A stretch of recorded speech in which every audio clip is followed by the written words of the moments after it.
بسم اللہ والحمد للہ والصلاة والسلام علی رسول اللہ۔ تاریخ امت مسلمہ، مصنف مولانا محمد اسماعیل ریحان، استاذ تاریخ اسلام، جامعۃ الرشید۔ تیسرا باب، خلافت صدیق اکبر رضی اللہ تعالی عنہ۔ قسط نمبر 10، قرآن مجید کی حفاظت۔ جنگ یمامہ میں حفاظ و قراء کی اتنی بڑی تعداد کے شہید ہو جانے سے حضرت ابوبکر صدیق رضی اللہ عنہ کو شدید تشویش لاحق ہوئی۔ اس وقت تک قرآن مجید لکھ کر محفوظ کرنے کا طرز عام نہیں تھا، زیادہ تر زبانی یاد کرنے کا رواج تھا۔ حضرت ابوبکر صدیق رضی اللہ عنہ کو خطرہ محسوس ہوا کہ کہیں حفاظ کے ختم ہو جانے سے قرآن ضائع نہ ہو جائے، چنانچہ انہوں نے قرآن کریم کو کتابی شکل میں جمع کرنے کا ارادہ کیا۔ پہلے حضرت عمر رضی اللہ عنہ کے سامنے اپنی رائے پیش کی۔ دونوں حضرات نے اس موضوع پر کھل کر بحث کی اور آخر طے ہو گیا کہ یہ کام ناگزیر ہے۔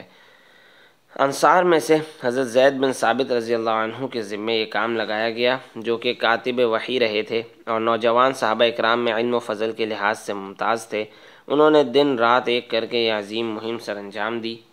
حضور صلی اللہ علیہ وسلم کی رحلت تک چونکہ وحی نازل ہو رہی تھی، لہٰذا ایک مکمل مصحف ترتیب دینا ممکن نہیں تھا، کیونکہ شرعاً مصحف کو ترتیب نزولی کی بجائے جبریل علیہ السلام کی بتائی ہوئی ترتیب پر مرتب کرنا تھا، اور یہ ترتیب آخری صورت اور آخری آیت کے نزول کے بعد ہی مکمل علم میں آ سکتی تھی۔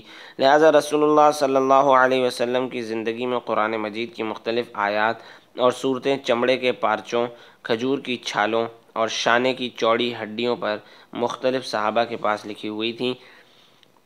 زبانی حفظ کا رواج بہت عام تھا اور حافظ حضرات ترتیب نزولی کی بجائے ترتیب لوح محفوظ کے مطابق قرآن سناتے تھے۔ انہیں علم ہوتا تھا کہ کون سی آیت یا صورت پہلے ہے اور کون سی بعد میں۔ حضرت زید بن ثابت رضی اللہ عنہ نے ان تمام تحریری وسائل اور حافظوں کی یادداشت کو بروئے کار لاتے ہوئے ایک مکمل محفوظ نسخہ تیار کیا، جو حضرت ابوبکر صدیق رضی اللہ عنہ کے پاس رکھ دیا گیا۔ یہی نسخہ بعد میں خلیفہ دوم حضرت عمر فاروق رضی اللہ عنہ اور پھر ان کی شہادت کے بعد ان کی صاحبزادی ام المؤمنین حضرت حفصہ رضی اللہ عنہ کے پاس رہا۔ حضرت عثمان رضی اللہ عنہ کے دور میں جب یہ شکایت ملی کہ دور دراز کے علاقوں میں لوگ قرآن مجید کی قراءت میں اختلافات کا شکار ہو رہے ہیں، تو اسی نسخے کو دوبارہ حضرت زید بن ثابت رضی اللہ عنہ کے حوالے کیا گیا اور انہوں نے قرآن مجید کے ماہر صحابہ کی ایک جماعت کے ساتھ مل کر اس اصل نسخے سے متعدد نسخے تیار کر کے پورے عالم اسلام میں ان کی اشاعت کروائی۔ دور نبوی، دور صدیقی اور دور عثمانی کے جمع قرآن میں فرق یہ تھا کہ حضور صلی اللہ علیہ وسلم کے دور میں تحریر کردہ نوشتوں میں آیات بھی الگ الگ لکھی ہوئی تھیں۔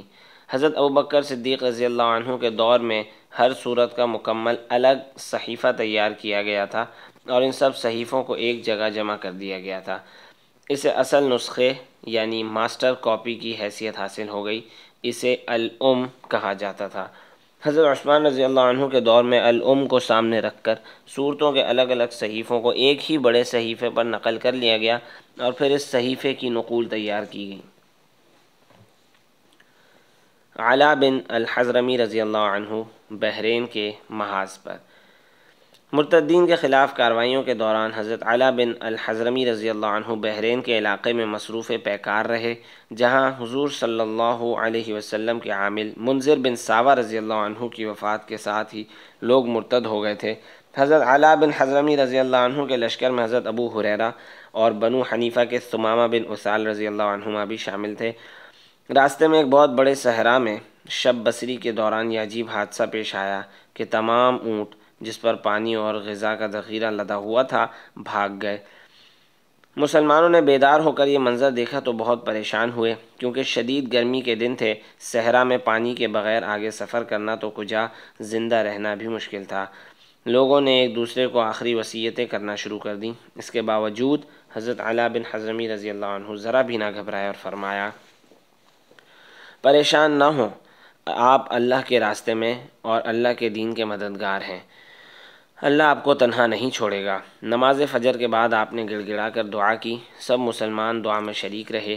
فارغ ہوئے تو دور پانی کی چمک دکھائی دی آگے بڑھ کر دیکھا تو ایک بہت بڑا چشمہ ٹھاٹھے مار رہا تھا۔ پورے لشکر نے وہاں سے پانی پیا اور نہائے دھوئے۔ ابھی سورج بلند نہیں ہوا تھا کہ تمام اونٹ بھی ساز و سامان سمیت واپس آ گئے۔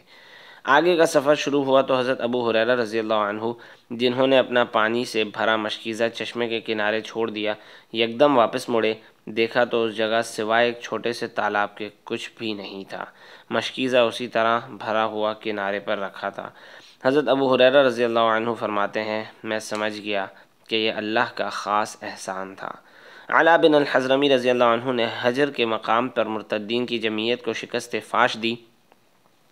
باقی ماندہ دشمن فرار ہو کر دارین کی طرف بھاگے، جو خلیج فارس کی ایک پٹی کے پار فصیل بن شہر تھا۔ مفرورین کشتیوں میں بیٹھ کر وہاں چھپ گئے۔ علا بن الحضرمی رضی اللہ عنہ نے ساتھیوں سے فرمایا، اللہ نے خشکی میں اپنی نصرت کے مناظر دکھائے ہیں تاکہ تم سمندر میں بھی اس کی مدد کو آزماؤ۔ اب دشمن کی طرف یلغار کرو اور سمندر عبور کر جاؤ۔ سب تیزی سے پیش قدمی کرتے ہوئے ساحل پر پہنچے۔ یہاں سے دوسرے کنارے تک کشتی کا سفر پورے 24 گھنٹے کا تھا، مگر مرتدین نے مسلمانوں کے لیے کوئی کشتی نہیں چھوڑی تھی۔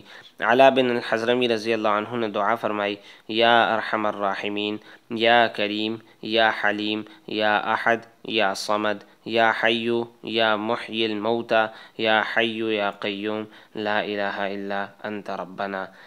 اے سب سے زیادہ رحم کرنے والے، اے کرم فرمانے والے، اے بردباری والے، اے واحد ذات، اے بے نیاز ذات، اے مردوں کو زندہ کرنے والے، اے ہمیشہ زندہ اور ہمیشہ قائم رہنے والے، تیرے سوا ہمارا کوئی معبود نہیں، اے ہمارے رب۔